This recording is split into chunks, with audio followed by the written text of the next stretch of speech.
واحد مصري اكيد ايوه او صح. عربي أيوة صح قاعد جوه الشركه. ايوه. تمام انا شوية في نصابين. يعني شويه كده في نصابين كتير اه بالاخص حاليا. ما انت عملت الاوس بيلدونج ايوه بتاعك عندنا فانت يعني عاوزنا. كده فاهم؟ بيقول اول ما تخلص الاوس بيلدونج يعني انت مثلا عندك الشهاده في المدرسه وعندك شهاده في تبع الاوس بيلدونج يعني التدريب المهني. الدراسه المشتركه هي 50-50. مثلا في ثانويه عامه في مصر، ايوه دي شهاده الثانويه العامه اللي هي الابيتوري مثلا، انت بتاخدها بعد ما تخلص الدراسه بتاعه الاوس بيلدونج. الاوس بيلدونج هي اكتر شيء هي الشركات اللي بتقرر. طب هل ده سهل بقى انك تلاقي شغل في المجال المتخصص ده بس؟ الشيء الوحيد اللي يختلف انت مهاراتك، انت عندك الخبره، عندك العمل يعني في مجال الاي تي يعني اول ما تخلص كده يقول لك شنو 2800 يعني. السلام عليكم ورحمه الله وبركاته، ازيكم يا شباب؟ اهلا بيكم في فيديو جديد. النهارده حلقه مختلفه، بحاول ان انا اجاوب على كل الاسئله اللي جات لي في الجزء بتاع الدراسه المزدوجه والتدريب المهني والفرق بينهم، لكن للاسف ما قدرتش ان انا اكون الشخص اللي يقدر نساله فيجيب لنا المعلومات، فبالتالي جبنا النهارده معانا عمر ان شاء الله هو اللي هيجاوب لنا على كل الاسئله اللي احنا بتدور في دماغنا، من اول بقى ايه مستقبل اصلا الاوس بيلدونج، الفرق بين الاوس بيلدونج والدراسه المزدوجه، المرتبات، ايه المتطلبات، كل التفاصيل اللي احنا محتاجين نسمعها. فاهلا بيك يا عمر. اهلا وسهلا يا اخ عبد الله. يا هلا بيك يا هلا. اولا عرفنا مين هو عمر. الاسم الكريم عمر عبد المولى محمد من تشاد، وساكن في المانيا هلا تقريبا يعني شي 6 سنوات 7 سنوات. ما شاء الله. انت يعني تشاد بيتكلموا لغه عربيه عادي كده زينا؟ يعني في نسبة يتكلموا اللغة العربية بس عندنا لهجة خاص إلنا، يعني تقريبا هي قريبة للهجة السودانية. بس يعني كل ما انت تمشي في يعني وسط الدولة مثلا عندك العاصمة يعني في كده كلمات فرنساوية خاصة كده. طب انت بتعرف تتكلم كام لغه اصلا يعني؟ انا مبدئيا انا بتكلم تقريبا 3 لغات 4 لغات، يعني لغة الام يعني عندها لغة افريقية خاصة بس هي لهجات يعني ما عندها مثلا حروف ولا كتابة. وبتكلم اللغة الفرنسية لأن درست بالفرنسي في المدرسة في تشاد. وبتكلم العربي طبعا، وإنجليزي يعني شوية كده يعني مستوى كده بتقول لي شو يعني أوكي يعني مثلا. واللغة الألمانية الحمد لله يعني مستوى كده متقدم. طيب الحمد لله الحمد لله. اول سؤال الناس بتساله دايما هو الفرق بين التدريب المهني او الاوس بيلدونج والدراسه المزدوجه. طبعا انت خدت الاوس بيلدونج ومشيت فيه خطواته من اولها لاخرها يعني، فقول لنا كده من خلال الحاجه اللي انت عشتها ايه الفرق بين الاثنين؟ يعني هو الفرق ما بيناتهم تقريبا هو نفس الطريقة. يعني هلا عندك الأوس بيلدونج التدريب المهني هو كمان شكل كده يعني مثلا عندك الدراسة المزدوجة، بس الفرق ما بيناتهم مثلا انت الأوس بيلدونج عندك مدرسة خاص بتروح فيها، وعندك في السنة يعني شيء 13 أسابيع يعني مدرسة. يعني أنت مثلا تكون يعني أسبوع في المدرسة ولا أسبوعين في المدرسة، وأنت تكون مثلا شهر ولا شيء يعني 6 أسابيع يعني تكون في مش الشركة. مش 50-50 لا يعني؟ مش 50-50، بس الدراسة المشتركة هي 50-50. بالظبط. يعني أنت عندك سمستر، هي السمستر هي 6 شهور، أنت 3 شهور تأديها في الجامعة. يعني أنت فهمتك. تاخد دروس، عندك دروس 3 شهور، واول انت ما ترجع من الجامعه تجي الشركه بيعطوك كده شو بيسموك عندك بيعطوك وظيفه عشان انت تجي تقعد 3 شهور في الشركه عشان تحل الوظيفه. تمام، دي كده الدراسه المزدوجه. دي الدراسه انك المزدوجه. بتبقى عندك دراسه 3 شهور، بتدرس 3 شهور ورا بعض. أيوة. وتمتحن عادي خالص كانك طالب، وبعدين عندك 3 شهور بتشتغل فيهم وظيفه كانك موظف عادي خالص فول تايم. فول تايم بالظبط. يقول لك انت عندك كده موضوع عشان كده عنده علاقه مع الشركه، انت تختار لان من فتره 3 شهور هي تمام. انت كنت تقف في الشركه تشتغل في موضوع خاص، وبعدين في النهايه تشيل النتيجه. انت لما ترجع في الجامعه توريهم النتيجه كده انت درست كده هل اشتغلت في 3 شهور ده في المشروع ده. حلو. بس انه عندك كده ساعات محدده يعني ال3 شهور كده عندك ساعه كده. الاوس بيلدونج بقى يعني هو مجرد بس 13 اسبوع بس في السنه كلها؟ يعني ما هي مجرد 13 اسبوع في السنه، يعني الواحد لو جمعتهم هي كلها 3 شهور في السنه. يعني تقريبا كده تقريبا نص الفتره بتاعت الدراسه المزدوجه. يعني. بس في فرق كذلك في الشهادات. ايوه في فرق في الشهادات. يعني مثلا هلا الاوس بيلدونج هو مثلا بالنسبه للدراسه المزدوجه يعني هو مستوى شويه اقل شويه لانه انت ما عندك جامعه يعني عندك بالشهاده عاديه. يعني بس انت الشهاده اللي انت تاخذها هي عندك يعني انت شهادتين. مثلا انت خشيت يعني في شهاده المدرسه، انت خشيت في المدرسه درست في المدرسه عندك شهاده هي خاصه للمدرسه، وانت في التدريب المهني انت قاعد في الشركه كمان انت بالنهايه عندك امتحانات وكمان بيعطوك شهاده. هي الشهاده هي المعترفه فيها. مثلا الشهاده هي تبع المدرسه، هي الشهاده انت لو داير مثلا بعدين تكمل جامعه يعني بعد ايوه انت داير يعني تخش الجامعه. كأن مثلا في ثانويه عامه في مصر. أيوة. دي شهاده الثانويه العامه اللي هي الابيتوري مثلا، انت بتاخدها بعد ما تخلص الدراسه بتاعه الاوس بيلدونج. بتاعت الاوس بيلدونج يعني.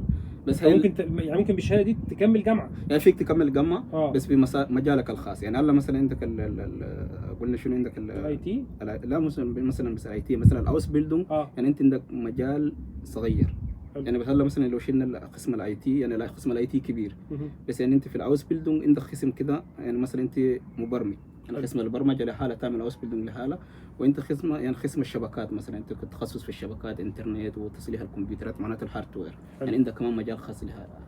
وعندك خدمه حاليا هلا من حوالي سنه كده انه قسم جديد، يعني عندك مع شو اسمه البيج داتا، تقريبا عندها لها علاقه مع الداتا. اول ما تخلص الاوس بيلدونج، يعني انت مثلا عندك الشهاده في المدرسه وعندك شهاده في تبع الاوس بيلدونج، يعني التدريب المهني. يعني انت لو نجحت في المدرسه، نفيك بعدين بعد الاوس بيلدونج داير تكمل في الجامعه، تكمل بالشهاده. لو ما نجحت فيها كمان هي مو مهمه جدا، لانه انت لو بدك بعدين تشتغل، هي خلاص، المهمه انت انك المهم ان الشركه تكون الشركه تكون فيها وانت اه عندك الشهاده تبع التدريب المهني، لان هي لها كمان خاص، يعني انت مش تعمل الشهاده، وهي الشهاده هي بيعترفك انه انت عملت اوس بيلدونج ونجحت فيها وفيك تشتغل فيها خلاص. بس كده مش، لو انت طلعت مثلا، لو انت نجحت في الجزء بتاع الاوس بيلدونج مع الشركه، انت هتشتغل وكل حاجه زي الفل، تشتغل كل حاجه بس زي مش الفل. هتاخد شهاده تعرف تكمل بيها في الجامعه. لا لا ايوه، يعني تاخذ شهاده، بس انه كنت تاخذ شهادتين، يعني بس شهاده انت مش تاخذها هي للتدريب المهني خاص كده، انت يعني شو معترف بيك، يعني كده عندك تدريب المهني. فاهم. وبالشهاده هي تبع المدرسه هي كده، يعني شنو حاجه كده يعني زياده، يعني مثلا انت كده عندك بعدين داير تكمل الجامعه والكلام ده، خلاص بيعطوك شهاده، يشوفوك كده انت ما عندك مثلا عندك الشهاده السنويه، لانه الجامعه هم دايرين الشهاده السنويه، مهم. بس انت ما عندك شهاده السنويه، بس انت عندك شهاده في المدرسه، يعني في الاوس بيلدونج. حلو. يشوفوا كده في المجال تبعك، يعني في الجامعه في مجال يعني خاص كده، مثلا حتى لو في البرمجه انت يكون عندك في البرمجه مثلا تشيل دروس كده، يعني رياضيات ولا فيزياء ولا كيمياء، حسب انت المجال انت اللي ماشي فيه، انت تزود شويه كده دروس، وبعدين بيعملوا لك مثلا كمان امتحان كده، يعني انت مثلا تيجي تعمل سمستر ولا تعمل 6 شهور كده تدريب، يعني تقعد كده وتاخد دروس في الجامعه وكده، تعمل مثلا امتحان، يشوفوك كده اوكي انت تمام، يخلوك تكمل الجامعه. يعني قبل كده مرات بيعطوك امتحان كده نظري، وامتحان كده يعني في شفوي كده اسئله وكده الكلام ده، ونجحت فيها طوالي تكمل الجامعه. حلو جدا. طب انت ازاي بقى بتلاقي الشركه، يعني انت ازاي بتلاقي الشركه اللي هي تبقى مناسبه للمجال اللي انت دخلته في الاوس بيلدونج؟ ولا هل مثلا الشركه بتيجي على حسب الاوس بيلدونج نفسه؟ يعني الهوخشوله مثلا هي اللي بتجيب الشركات اللي تشتغل مع الناس اللي الطلبه عندهم. بس بيلدونج هي اكتر شيء هي الشركات اللي بتقرر، يعني اه مثلا اي شركه بدنا شخص كده ندربه، عشان لو انت كنت كويس يعني في التدريب ومهاراتك كويس، وانت يعني شو فتره 3 سنوات يعني انت تعمل عندك الاوس بيلدونج، عندك التدريب المهني، عشان كده بعدين الشركه تستفيد منك اصلا، وانت كده في خلال ال3 سنوات انت خلاص عرفت الشركه وعرفت مجال الشركه والناس تشتغل كيف، بعدين اول ما تكمل طوالي خلاص بالشروط. بس هو شو الشركات هي اللي تبدا تنزل منشور، تجي انت تقدم، يعني تشوف السوق شو متطلباتهم وحسب القسم وكده، وانت تقدم طبعا بالشهادات، يعني مو لازم يكون انت عندك شهاده سنويه، حتى الشهاده الابتدائيه يعني كمان الشهاده الابتدائيه عادي، يعني مثلا يشيلوا الشهاده الابتدائيه تبعك ويشوفوا الرياضيات هم كده، بياخدوك يعني يستثمروا فيك. يستثمروا فيك. ايوه يستثمروا فيك، يعني تمام. يستثمروا فيك، عندك الدراسه المزدوجه، يعني هي كمان عندها مثلا الجامعه، ولا في كمان شركات، يعني هم شركات من عندهم كمان نفس الشيء، بيقولوا بدنا كده واحد يعني شنو بيدرس عندنا دراسه مزدوجه، يعني عندك الدول اشتديو يعني في المجال كده، وبعدين انت بيشوفوا حسب المدينه اللي انت ساكن فيها، وحسب الجامعه، وحسب المجال اللي انت داير فيه، يعني تخش فيه وتدرس. جميل جدا. انت دلوقتي كمثال قدامنا، انت خلصت الجزء بتاع الاي تي، يعني عملت اوس بيلدونج في مجال الاي تي. تمام. فانا عاوز اعرف بقى المستقبل بتاع المجال ده، يعني ايه هو فرص الشغل قدامه؟ هل هو بيتعامل مثلا زيه زي واحد خريج كمبيوتر ساينس عادي من مصر مثلا او من اي دوله عربيه وجه هنا اشتغل، ولا بقى في اختلافات؟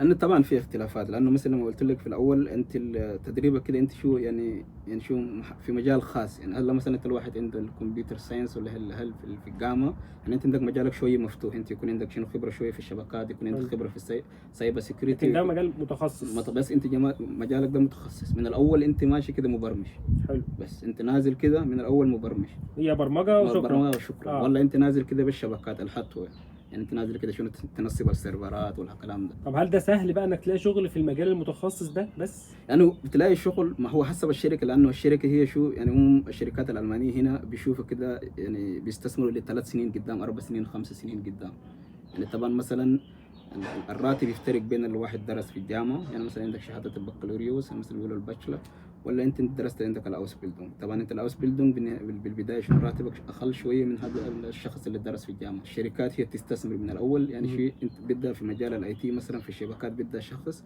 وهي تدربك في الخصائص في الخصوصيه دي، انت تكون متدرب في المجال ده، واول ما خلصت طوال هي شنو انت بتساعد الشركه وتكمل في الشركه، يعني بس ده كله حسب مهاراتك انت كيف يعني اندماجك في الشركه والمدرسه معك كيف والكلام ده. يعني بس نسبه كبيره طبعا لو انت عملت هاوس بيلدونج في شركه انت بتكمل في الشركه. يعني بنسبه كبيره تقريبا بنسبه 80% انت بتكمل في الشركه. طيب ده معناه ان احنا يعني لو دخلنا برنامج هاوس بيلدونج في المانيا بنسبه كبيره هعرف ان انا اكمل في الشركه اللي انا طبعا لو علاقاتي كويسه بقى ويعني ايوه هو مطلوب ناس منك تحبني برضه لازم. أيوة مطلوب منك بس في الانضباط، وانت شو طوالي تخش في جو الشغل يعني جو الشركه تشوف. يعني مثلا في شركات المانيا كمان تختلف، يعني في ناس كده شركات كبيره مثلا يعني عندها مثلا شيف وكده احترام شويه الكلام ده، وفي شركات صغيره كده مثل العائله يعني كده بيكون ما في مثلا يعني عندك اللي تتكلم رسمي يعني مثلا هل يعني بتاريخك كده يعني حسب انت الشركه تشوف الجو بتاع الشركه، وانت يعني تظهر للشركه انت داير تقعد في الشركه صح. مثلا يعني انت شو انا ابن الشركه يعني تخلي الشركه كده شنو يعني شنو اهتمامك بالشركه آه. مثلا يعني تجي بدري مثلا عندك زمن تجي بدري، ولو مريض كده تكلمهم كده، ولا عندك قدر يعني تكلمهم حاجه كده قبل باسبوع ولا اسبوعين يعني ما كده بس بكره تطلع تقول انا اليوم ما جاي ولا اليوم كده يعني شو. هم في البدايه يقول لك اوكي يمشوك 1 2 3 بس يعني في النهايه شوف بعدين يعني قبل ما تخلص بيقولوا لك لا يعني احنا كده انت ممكن ما تمشي معنا في الشركه وكده. بس انت من اول منضبط في الشركه وماشي معاهم في الشركه كويس وتعلمت الشغل وماشي كده ده طوالي هم اللي بيقولوا لك يعني قبل انت ما تخلص الاوس بيلدونج مثلا هي اوس بيلدونج 3 سنوات يعني في اوس بيلدونج يعني 2 ونص يعني حسب انت كمان في حتى في المدرسه يعني مثلا انت الشخص شاطر وما شاء الله عليك يعني بدل ما تعمل 3 سنوات تقول انت تعمل 2 ونص يعني شو تشيل 6 شهور يعني قبل كده الشركه بتيجي بتشوفك انت ما شاء الله شغلك كويس وكده مجتهد والكلام ده يعني قبل كده بيقول لك انت شنو يعني قبل ما تخلص لو خلصت هنا دايرين انت تقعد معنا في الشركه بيعطوك اخذ وكده تحاول يعني تشوف كده تتكلم معه الاخذ اشبك وكده الرواتب تكمل معه في الشركه. طيب حلو. بالنسبه للرواتب بقى ايه هي متوسط الرواتب؟ يعني متوسط الرواتب عامه في مجال زي الاي تي. انا مش عاوز رقم يعني بالظبط لان طبعا الموضوع بيختلف على حسب الولايه وعلى حسب كذا حاجه. لا انا عاوز متوسط يعني من الى مثلا.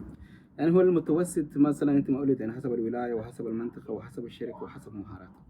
طبعا هم انت اللي يعني في المانيا هنا مثلا في حاجه بيسموه تعريف فتراك يعني هلا مثلا عندك في مجالات مثلا في المانيا الغربيه كده في يسموه تعريف فتراك يعني في التعريف فتراك ده يعني هو مثلا يعني عندك الرواتب تقريبا كده المتوسط خلاص هو موجود.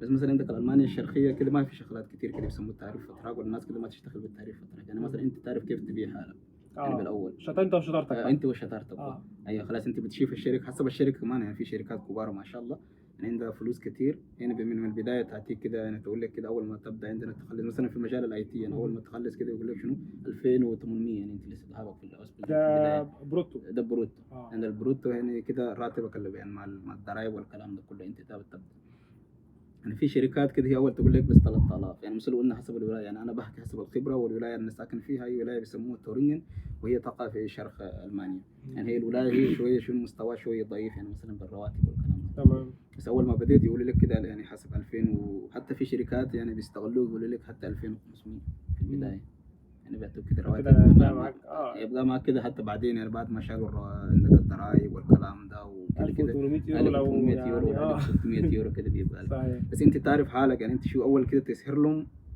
يعني انت شخص انا جامد انت شخص جامد وعندك القدره يعني تستمر في المجال ده يعني اصلا وانت تكون كمان شويه ذكي يعني تقول حتى بدالهم يعني بدون الشركه ده انت فيك تلاقي شغل ثاني انت حقيقي بس يخليك تكون شويه سمارت. فهمتك. ايوه بس هم كمان بيجوك بنفس الطريقه يعني هم بيعملوا نفس التكتيك. ما انت عملت الهاوس بيلدونج بتاعك عندنا فانت عاوزنا. بس كده بيقول لك كده اول بيجوك كده واهم شيء مثلا ان احنا الاجانب عندك اللغه الالمانيه يعني انت بس لغتك لو شويه ضعيفه يعني هي انت نقطه ضعف طبعا.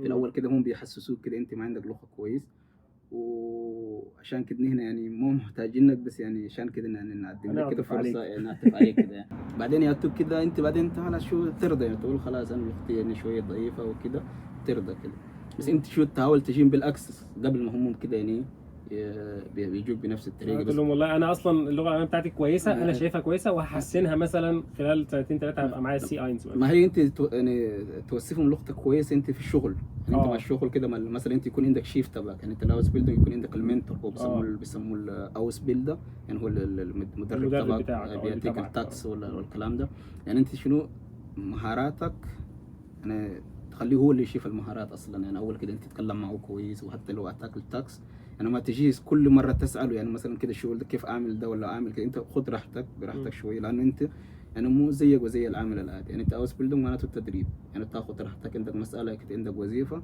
تاخد راحتك شويه تدور على الانترنت يعني تخلي شويه كده الكرياتيفيتي تبعك مثلا بيسموه بالالماني يعني مهاراتك شويه كده يعني كده هو بعدين يشوف انت بس لحالك، يعني اذا عندك ابتداء شويه وكده كده خلاص يقول الشخص ده ما شاء الله، بعدين يكون عندك بعدين هو لما يروح للشيف تبعك ولا المدير الشركه ياخد كلمه كده يعني ما شاء الله جميل كده، كان والله كان هو دماغه كويسه وهيفيدنا فعلا في الشركه. والكلام ده. تمام. ايوه. الشهاده بقى بتاع الاوزبيلدونج نفسها، هل هي معتمده بره المانيا، ولا انا خلاص طالما انا خدت اوزبيلدونج في المانيا يبقى انا هفضل طول حياتي عايش في المانيا واعرف اشتغل في المانيا وخلاص بس؟ ان مثلا هي المجال تختلف، بس هي الشهاده يعني معترف فيها كمان عالميا يعني بس هي مستوى شويه، بس يعني مثلا حتى الدول كمان تختلف. الشيء الوحيد اللي يختلف انت مهاراتك، انت عندك الخبره، عندك العملي يعني التدريب العملي. والشهادات يعني مثلا انت في بيسموه سيرتيفيكات، يعني انت فيك تسوي يعني حتى مثلا انت قلت في شبكات، انا مثلا بديت في البدايه الاوس بيلدينج، هذه هي مثلا البيزك يعني الاساس. بس يعني في سيرتيفيكات تقريبا، يعني مثلا عندك الكامتيا بلس بيسموها، هي معترف بها عالميا. مثلا التخصص يكون في السيرفرات، يعني تكون في الشبكه، يعني مثلا عندك نتورك بلس، يعني كامتيا نتورك بلس، ولا انت مثلا كامتيا سكيورتي بلس، يعني هي معترف بها عالميا. يعني انت مثلا في السايبر سكيورتي طبعا، يعني حتى في البرمجه كمان انت عندك يعني شنو السيرتيفيكت، لان من في المجال الاي تي ايه طبعا يعني بيختلف شويه شهاده، بس يعني انت لو عندك السيرتيفيكت وعندك الخبره يعني بيديك قيمه اكثر كثير. يعني انت النهارده اشتغلت، انت بقالك كام في المانيا؟ بقالك كام سنه في المانيا؟ انا في المانيا هلا يعني 7 سنين، عملت الاوس بيلدونج 3 سنين وهلا شغال 3 سنين. طيب يعني انت تقريبا يعني اشتغلت 3 سنين، فانت دلوقتي بتتعامل ان انت شغال في مجال اي تي او اي تي ليد او وات ايفر، يعني الاسم اللي انت مسمي بيه الوظيفه بتاعتك، بس معاك خبره 3 سنين في الحته دي. أيوة. ومعاك كورسات وشهادات وطورت من نفسك في المجال بتاع السايبر سيكيورتي مثلا، فانت بقيت بقى دلوقتي متخصص في السايبر سيكيورتي، تقدر تقدم على شغلانه في الخليج مثلا بان انت تكون سايبر سيكيورتي سبيشالست. ايوه ممكن يعني اعتباريا ايه ممكن، يعني مثلا ما قلت لك هلا في شهاده في يعني مثلا عندك السايبر سيكيورتي في شهادات معترف بها عالميا تقريبا. هلا الواحد قلت لك الكامتيا سيكيورتي بليس، وفي واحد بيسموه السوك تقريبا كده، يعني كمان معترف فيها عالميا. يعني حتى ما تروح مثلا السعوديه عندك الخليج ولا امريكا حتى، يعني انت في السايبر سيكيورتي يكون عندك خبره، ورينا كده مهاراتك انت تقدر شو في السيكيورتي وكده، انت وريتهم مهاراتك وكده خلاص طوالي انت امورك 100. اغلب الناس اللي بتتفرج علينا دلوقتي هم لسه مش في المانيا، يعني احنا حاليا في المانيا تمام. هم عاوزين يعرفوا طريقه التقديم، فممكن برضه تقول لنا خبرتك انت بقى. يعني انا خلاص عملت فيديو قبل كده عن الموضوع بتاع الاوس بيلدونج دوت وازاي تقدم والتفاصيل، ودخلنا على المواقع والكلام ده كله، بس انت اوريدي عملت ده وخلصته واشتغلت. صح. فقول لنا بقى طريقه التقديم من وجهه نظرك انت. يعني هي طريقه التقديم تختلف. يعني هلا مثلا قلنا المجال الاوس بيلدونج والتدريب المهني، هي اولا هي بس باللغه الالمانيه. يعني انا لحد الان ما شفت هذا كده عملها باللغه الانجليزيه، يعني هو بس كله المدرسه يعني لازم يكون على الاقل يكون عندك بي 1. يعني بس بي 1 مش الشهاده، يعني بي 1 كمان شويه حكي. يعني هلا حاليا في ناس كده ساكنين في المانيا لهم فتره عندهم البي 1، بس الحكي اللي هو شويه كده يعني كده، بس يكون انت عندك كده شنو يعني فصاحه شويه كده للمخاطب، وعندك كده شويه مهارات عشان تتكلم. بس اهم شيء هم بيركزوا كثير باللغه، لانه اللغه اساس كل شيء. والتقديم يعني مثلا يعني برا المانيا، يعني من خارج المانيا صعب شويه. يعني الشخص اللي ساكن في المانيا هنا وبيقدم من المانيا جوا يكون شويه اسهل يعني من الشخص اللي ساكن برا المانيا. يعني حتى انت لو عندك ساكن برا المانيا وعندك لغه شويه، يعني كده الشركات اول شيء يعني ما تعتمد اكثر كده للناس اللي ساكنين برا المانيا. بس يعني في طرق، مثلا انت لو عندك صديق ولا شخص كده شغال في الشركه بيعرف الشركه وبيعرف كده مثلا مهاراتك ولا شهاداتك ولا الكلام ده، يعني هو يقدر كده بكل الشركه يعني كده انا بعرف شخص وكده كده مثلا انت فيك تقدر تقدم، يعني تحاول تقدم وتشوف الشانس تبعك انه حظوظك، بس حظوظك بيكون شويه شنو اقل شويه ضعيف شويه يعني حظوظ. بس انت لما تكون جوا المانيا يعني اول بالاول حظوظك اكثر، يعني هسه انت لانك جوا في المانيا. والشيء الثاني يعني هم بيجوك مثلا شو بيقولوا يعني يعطوك مقابله، يعني اول ما قدمت بيعملوك بالالماني يقول له شنو فورشتيلنج جسبريش، يعني انت تجي تعرف عن حالك والكلام ده وكده. وهي دي هي فرصتك انت شو يعني تثبت لهم انت كده تستحق المجال. في برضو يعني في حاجه جميله جدا برضو ممكن اعلق على الحته دي بسيطه خالص. انت ممكن تقدم على الشركه دي، لو فرض مثلا الشركه اكس تقدم عليها كاوز بيلدونج، وتشوف مثلا على لينكد ان مين اللي شغال فيها، هتلاقي واحد مصري اكيد او عربي قاعد جوه الشركه. تمام، فابعت له قول له والله انا مقدم على البوزيشن دوت. وفي معلومه الناس ما تعرفهاش على فكره كمان، ان في شركات في المانيا لو هو عمل ريكومنديشن لحد بره الشركه بياخد فلوس. ايوه صح، لان هو جاب يعني مهاره الشركه كانت محتاجاها، فبالتالي هو ممكن ياخد مثلا 200 يورو 400 يورو 1000 يورو وات ايفر بقى على حسب الشركه، عشان هو رشح شخص للبوزيشن دوت واتقبل. فمعنى كده ان انت لو بتقدم مثلا في شركه اكس ودخلت بعد كده على واحد مصري وقلت له يا صاحبي انا مقدم عندك، يا ريت تزق اسمي والكلام ده كله، دي عادي جدا في المانيا، دي حاجه طبيعيه ما فيش صح، مشكله صح، فيها، صح. انه هو هياخد فلوس كمان لو انت اتقبلت. فدي تبقى برضو حافز ليك ان انت تقدم. وفي مكاتب كذلك برضو بتعمل ده، بس خلي بالكم يعني المكاتب ممكن تبقى يعني انا شويه في نصابين. يعني شويه كده في نصابين كثير بالاخص حاليا. بس يعني كمان حاليا هم المانيا بصفه عام دايرين اشخاص كده، يكونوا اشخاص كده شويه كده انت يكون عندك خبره كده يعني اكاديميه كده مستوى عالي. يعني في الدول في علاقات، يعني مثلا انا بعرف انا في مثلا اكاديميه كده عندها مقر في مثلا اوزبكستان. يعني هم شغالين هنا مع المانيا ومع اوزبكستان. يعني اول شيء بيدربوا الناس خادم مثلا اللغه والكلام ده، وانت بيكون عندك لغه مستوى كويس بيبحثوا لهم مجال هنا، مجال الاوس بيلدونج، عشان يشوفوا من اوزبكستان وبيطلعوا بيجوا هنا بيشتغلوا هنا. ومثلا نفس الكلام ده مثلا في المغرب العربي، يعني مثلا عندك الجوتو انستيتوت، يعني في هناك تتعلم عندك اللغه الالمانيه. وهم اكثر شيء بيجيبوا الناس عندك في المجال الصحه، يعني مثلا عندك كممرض، يعني كمساعد ممرض، يعني في مجال الطب. يعني بدهم حاليا هم دايرين اشخاص كتير. يعني مثلا انت مثلا حتى تمريض بالذات انا شفت التمريض يعني بالذات، يعني التمريض بالذات في المانيا حاليا عندهم يعني ضعف كتير في التمريض، لانه ما في اشخاص. الناس صار كبرت، بدها ناس كده تهتم فيها تعتني فيها. حتى انت لو درست خادي في المانيا برا المانيا، يعني مثلا انت قلنا عندك شهاده مثلا باتشلر، يعني درست 3 سنوات في التمريض وخلصت، بس لغتك الالمانيه لو مشيت درست عندك البيس فاي، يعني مثلا بيس فاي لغه كويس، قدمت يعني بس التاريخ الشغل، يعني بس مو تدريب شغل، يكون يعني عندك فرصه اكبر صح تجي. ده حقيقي ده. ايوه صح. لان في مجالات على فكره يعني فيها نقص كبير جدا، من ضمنها التمريض والاي تي. والاي تي كمان. كذلك. ايوه في الاي تي. فاللي هو انت بس مجرد ما انت خلصت الشهاده، معاك شهاده اوريدي ومعاك لغه، تعالى يا باشا تنور، يعني ما فيش مشكله خالص. حاجه اخيره بقى خالص كده قبل ما نختم، يعني عاوز منك نصيحه للناس اللي داخله في مجال الاوس بيلدوك او بتدور عليه، ولو الزمن رجع بيك، هل هتاخد نفس المسار بتاع الاوس بيلدونج، ولا كنت هتخش مثلا المجال بتاع انك تخش جامعه بقى وتكمل والكلام ده كله؟ يعني المسألة تفترق يعني من بين الشخص مع الشخص. يعني أنا ما بقدر أقول بصفة عام كده للشخص أنت ما تعمل أوس بيلدونج ولا أنت لازم تعمل الاستوديو. يعني حسب الشخص هو اللي شو، حسب الزمن اللي عنده وحسب القدرة. يعني هلا مثلا أنت حاليا في ألمانيا هم بصفة عام يعني الدراسة عندك بمستوى شوية عالي، يعني مثلا حتى الأوس بيلدونج عندك حاليا بمستوى شوية عالي، مثلا اللغة والتنظيم والضبط. وأنت للشخص اللي جديد يعني أول اللي تيجي في ألمانيا كده، أنت بالأول بدك كده شوية شنو سنة فترة كده عشان شنو تستوعب الوادي، تعرف الوادي كده كيف، عشان كده تمشي أمورك. الدراسة المزدوجة مع التدريب المهني في فرق، يعني حتى في الشهادات يعني في فرق كبير. بس أنا الشيء الوحيد اللي بنصح الناس اللي بدهم ياخذوا التدريب المهني، يعني هو الشركات تختلف. يعني مثلا عندك شركة تكون يعني موظفين أكثر من 100 موظف، يعني في شركة يكون عندها بس 20 موظف، وفي شركة كبيرة عندها تكون 1000 موظف. يعني انت شايف المجال تبعك، مثلا انا حاليا في قسم الاي تي، انت مثلا داير تاول اوس بدون في قسم الاي تي، مثلا الشركات العاديه مثلا شركه هندسه ولا شركه مثلا السيارات وكده يكون عندها مجال كده للاي تي. بس انت لو داير تكون في الاي تي تكون شركه خاص هي مخصصه في الاي تي، لانه في شركات مخصصه خاص بس للاي تي، يعني مش تنسب السيرفرات في الشركات الثانيه، تساعد الشركات الثانيه تشتغل مع شركات تساعد الشركات اصلا، تساعد الشركات اصلا في الاي تي. الشركه كلها هي اي تي. يعني انت لما تكون في المجال ده يكون انت عندك شو يعني وظائف كتير، صح. يكون خبره بتاعك كبير.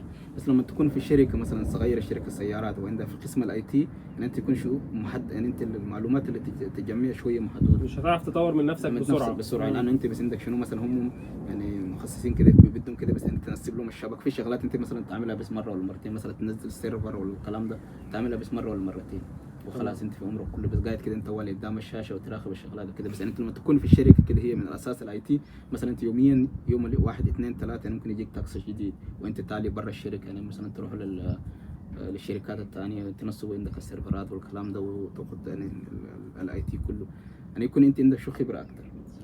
وكل ما الشركه تكون شويه بس ما تكون كبير كثير كمان مشكله. يعني انت شايف حوالي كده شركه يعني بين اللي عندها 100 موظفين لحد 200 موظف كده، تكون كده شويه كده عندك يعني برضه في حاجه، لو الشركه كبيره قوي ما حدش هيشوفك اصلا. ايوه صح تبقى يعني مرمي في وسط يعني انت ماشي كده بس واحد كده ممكن تشوفه مره ولا مرتين في الشركه يعني وخلاص ماشي كده. بس يعني الشركات كده تكون بين 150 180 كده يعني كده. يعني في شركات عندها هنا خاصه كده مثل شنو مثل الثقافه عائليه كده، يعني الناس تعرف بعض وكده. هي شركات ما شاء الله يعني شويه كده انت تكون انت نفسيا مرتاح، بتلاقي الناس كده شويه مرتاحه مع بعض وتتعرف على الناس كتير. الشركات الصغيره كده يعني انت ما تتألمش كتير، يعني علمك يكون شويه ضعيف، وحتى بعدين في الراتب كده. ومرات في واحدين بس بدهم في فتره الاوس بيلدونج عشان شو انت تساعدهم بعد ما تخلص الاوس بيلدونج، ممكن السنه الثانيه يجيبوا شخص ثاني عشان يساعدهم في الاوس بيلدونج. يعني عشان كده اصلا كمان عاوزين بس حد يمشي لهم يمشون الشغلانه الشغلانه وخلاص. ويمشوك. أيوة. طيب جزاك الله كل خير. يعني شكرا ليك على يعني اللقاء الجميل ده. وطبعا نورت شتوتجارت، انت اصلا يعني جاي لنا ضيف هنا، فمعلش تعبناك معانا. لا ولا شيء ولا شيء، يعني بس انا وأتمنى بتمنى تكون- كده يعني هاي المعلومات كده يعني ممكن يعني تساعد شخص ولا شخصين كده. برضو عمر هيبقى ان شاء الله معانا كذلك، لو في يعني اي اسئله ليكم ممكن تحطوها تحت في الكومنتات. وبرضو قولوا لي رايكم، هل عجبكم فكره ان انا اجيب حد اوريدي جرب الحاجه اللي احنا بندور عليها، مثلا زي فيزا البحث عن عمل، زي الشانسين كارتا، اي حاجه من الحاجات اللي انا نزلت فيديوهات عنها. ممكن نجيب شخص اوريدي في المانيا عمل حاجه زي كده، فبالتالي يشاركنا خبرته. قولوا لي برضو في الكومنتات، والسلام عليكم.